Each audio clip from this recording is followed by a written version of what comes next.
Há três pessoas que não morreram na Bíblia, de acordo com a tradição cristã. A primeira é Enoque, que, de acordo com a Bíblia, foi levado ao céu enquanto ainda estava vivo.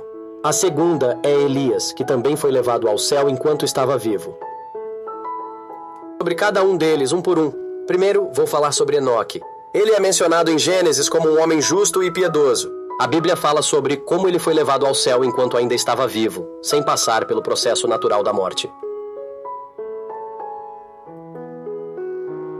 Mas o Enoque aparece na Bíblia como uma figura importante e especial, porque não há nenhum outro caso na Bíblia de alguém sendo levado ao céu enquanto está vivo. O segundo homem arrebatado foi Elias. A Bíblia diz que Elias foi levado ao céu em uma carruagem de fogo. Isso aconteceu em 2 Reis 2:11. Alguns cristãos acreditam que Elias não morreu, e sim, foi simplesmente levado ao céu. Ele é importante também porque é o primeiro profeta bíblico que viria de volta em um segundo advento, no que chamam de segundo retorno de Elias. O terceiro homem foi Melquisedeque.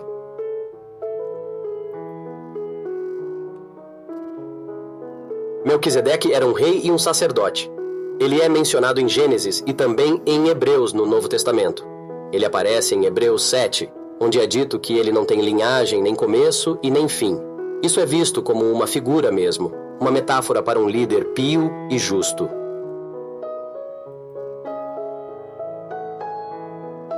Seu papel na Bíblia é o de mostrar a importância de ser justo e fiel.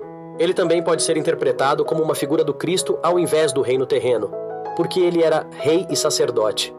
Ele não teve nenhum início de linhagem familiar ou finalidade física, mostrando que seu papel não foi sobre o reino dos homens, mas sim da salvação de Deus. Uma interpretação interessante é a ideia de que os três homens não morreram, mas sim foram levados ao céu, embora tenham vidas completamente diferentes. Se você quiser, podemos discutir como esses casos servem como metáforas para o Cristo também, e como eles são usados por alguns teólogos para compreender melhor o papel do Cristo como a única pessoa a ter ressuscitado da morte para dar vida aos crentes. É uma discussão fascinante sobre as alegorias presentes na Bíblia.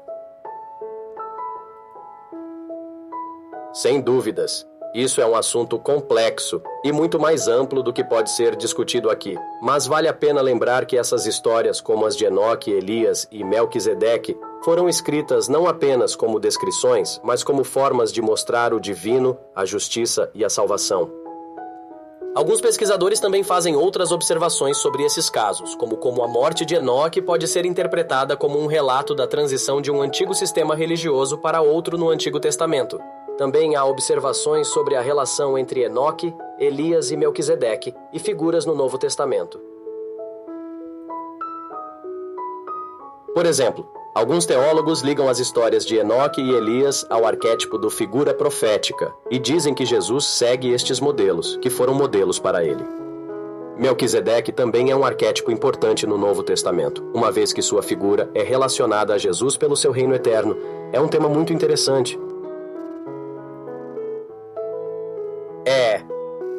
Tem muito mais sobre isso, mas vou te dizer o seguinte.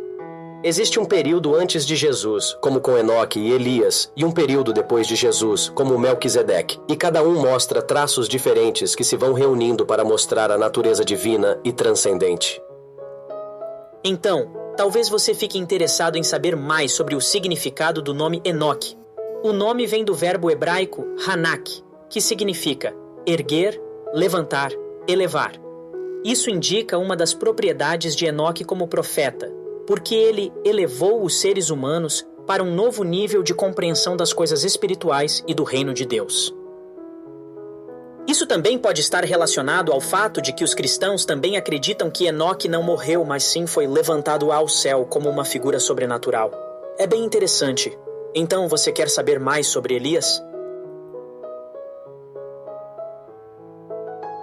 Bem, os cristãos também acreditam que Elias também não morreu, mas ele foi levantado como uma figura sobrenatural no céu. Esse tema do levantamento, ou subida, também se vincula a Jesus, já que os cristãos acreditam que Jesus foi ressuscitado e levado ao céu. Bem, já que estamos no assunto, essa noção de subida ou levantamento está ligada a uma outra figura muito importante para os cristãos, que seria Moisés no Velho Testamento. Ele é também considerado por muitos teólogos como um profeta. O levantamento de Moisés foi descrito quando ele subiu ao Monte Sinai, onde conheceu a verdadeira natureza de Deus, passando a receber leis e profecias diretamente de Deus. Ele então subiu o monte, enquanto o povo aguardava abaixo, e foi elevado como a figura sobrenatural mais importante do Velho Testamento, depois de Abraão. É interessante notar que o tema do levantamento ou subida também aparece no Novo Testamento, com Jesus, mas também com o levantamento do Espírito Santo, quando Jesus ressuscitou. Então, isso também pode ser um tema transversal na Bíblia, que indica o desejo de Deus de aproximar-se de nós e nos levar a um estado de perfeição. Isso leva-nos à questão da salvaguarda, porque a ideia de levantamento não só envolve a morte física, mas também a morte espiritual, que é tratada pela Bíblia como o pecado. Seguindo essa linha de pensamento, Enoque, Elias, Moisés e Jesus representam o que pode acontecer com todas as pessoas de se elevarem para a perfeição. Isso também está relacionado ao conceito de ressurreição ou renovação espiritual. Isso está na base de muitas doutrinas cristãs. Sim, muitas denominações cristãs acreditam que o objetivo da vida é alcançar a salvação e a renovação espiritual, alcançando um estado perfeito de harmonia com Deus. Isso inclui a noção de paz interior, virtude, amor e bondade, além do esclarecimento espiritual e do conhecimento de Deus.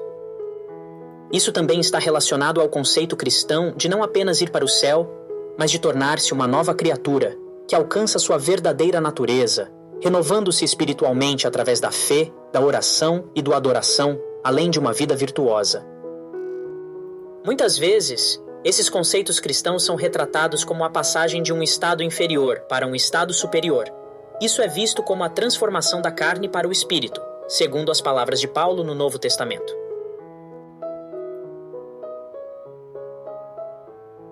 Muitas doutrinas cristãs também falam sobre a noção de perdão de pecados e um novo começo para a vida, através da fé em Jesus Cristo, ou da bênção divina. Isso gera a noção de um nascimento espiritual, de um renascimento espiritual, que todos os humanos podem alcançar, tornando-se assim novos seres. Uma interpretação cristã também pode ser feita considerando a noção de ressurreição e de regeneração. Enoque, Elias e Moisés, assim como Jesus, são exemplos de seres humanos que conseguiram renascer. Isso implica em uma transformação da natureza humana, em todos os aspectos, físico, espiritual e emocional. A regeneração não é apenas sobre um renascimento físico, mas também implica em uma transformação inteira do ser humano, com a ajuda da graça de Deus. Portanto, muitas denominações cristãs defendem que a vida espiritual não é apenas sobre atingir uma morada no céu, mas sim uma nova existência, onde o ser humano pode encontrar paz e aproximação de Deus, se tornando outra criatura completamente diferente. Seria algo como uma transformação espiritual completa. Essa transformação não é algo físico ou material, mas espiritual e interior.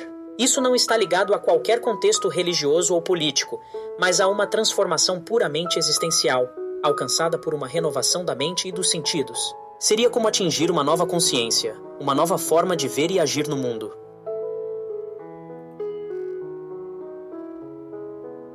Para muitos cristãos, esse tipo de transformação é algo que todos os seres humanos podem alcançar, mas não por si próprios, mas por graça divina. Assim, alguns creem que esse processo não acontece de forma forçada ou obrigatória, mas pela vontade própria, através do amor. Alguns pensadores cristãos consideram isso como uma forma de ser regenerado em Cristo, mas sem perder a própria identidade ou personalidade. Esse processo não é a busca por alienação ou pela perda do eu, mas pelo eu, encontrar seu verdadeiro eu e se transformar a partir dele.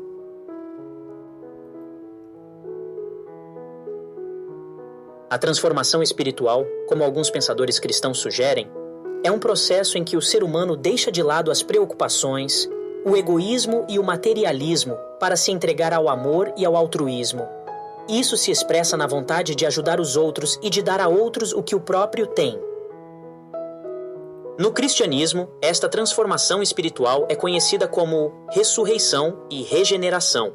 mas também pode ser interpretado como uma nova vida. Não seria como nascer de novo, mas sim começar a enxergar a vida de uma forma nova. Para alguns cristãos, esse processo é conhecido como renascimento espiritual. A nova vida não seria material ou biológica, mas sim um novo sentido de propósito, um sentido de servir o próximo e se aproximar da compreensão do sentido da vida. Alguns filósofos e teólogos também ligam isso com o conceito de vida plena, em que o ser humano encontra uma razão para viver, se dando ao outro e encontrando o sentido da vida através disso. Isso o leva a uma maior paz e tranquilidade, pois compreende que a vida não deve ser medida pelas posses, mas pelo sentimento de vazio ou plenitude.